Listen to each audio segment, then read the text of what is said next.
الحمدللہ رب العالمین والعاقبۃ للمتقین والصلاة والسلام علی سید الانبیاء والمرسلین۔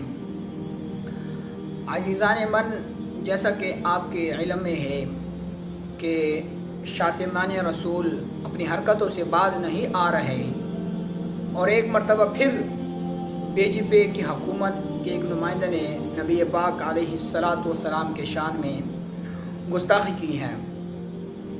جس کا نام ہے ٹی راجا سنگھ۔ عزیزان من، انتہائی افسوس کے ساتھ یہ کہنا پڑ رہا ہے کہ آج مسلمان اتنے بے حس ہو چکے ہیں، آج مسلمان اتنے لاپرواہ ہو چکے ہیں کہ اپنے نبی کے عزت و ناموس پر بات کرنے تک ان کے اندر ہمت نہیں ہے۔ سامعین کرام،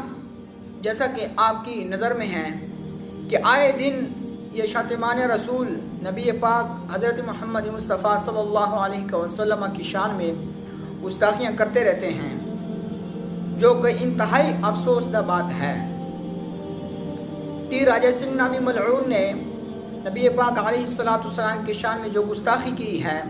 ہم اس کی بھرپور مذمت کرتے ہیں، اور ہم حکومت وقت سے مطالبہ کرتے ہیں کہ فی الفور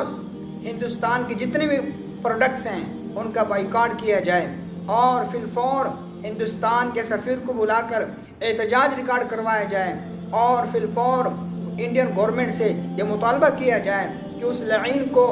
دوبارہ گرفتار کیا جائے، چونکہ ایک مرتبہ اس کو گرفتار کر کے پھر دوبارہ رہا کر دیا، تو حکومت پاکستان کو چاہیے کہ فی الفور انڈین حکومت سے یہ مطالبہ کرے کہ اس کو گرفتار کرے اور قانون کے مطابق اس کو سزا دی جائے۔ سامعین کرام، انتہائی افسوس کے ساتھ چونکہ ہمارے حکمران اپنے کاموں میں، اپنی کرسیوں کے لالچوں میں الجھے پڑے ہیں، تو ان کو یہ خیال کب آئے گا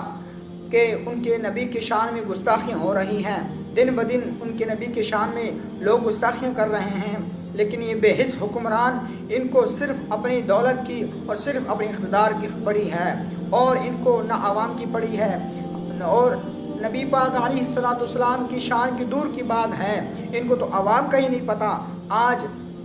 پاکستان میں سیلاب کی وجہ سے ہزاروں لوگ مر گئے ہیں، ہزاروں لوگوں کے مکان تباہ ہو گئے ہیں، ہزاروں لوگوں کے جانور مر چکے ہیں، لیکن یہ بے حس حکمران ان کو کچھ نہیں پتہ، نہ کچھ کر رہے ہیں۔ عزیزان من، سوشل میڈیا پر اس چیز کے خلاف آواز اٹھائیں، بھرپور آواز اٹھائیں۔ اللہ تبارک و تعالیٰ اس ملعون، اس لعین شخص کو ایسی ذلت والی موت دے کہ ساری کائنات کے لیے عبرت کا نشان بن جائے۔ وآخر دعوانا ان الحمدللہ رب العالمین۔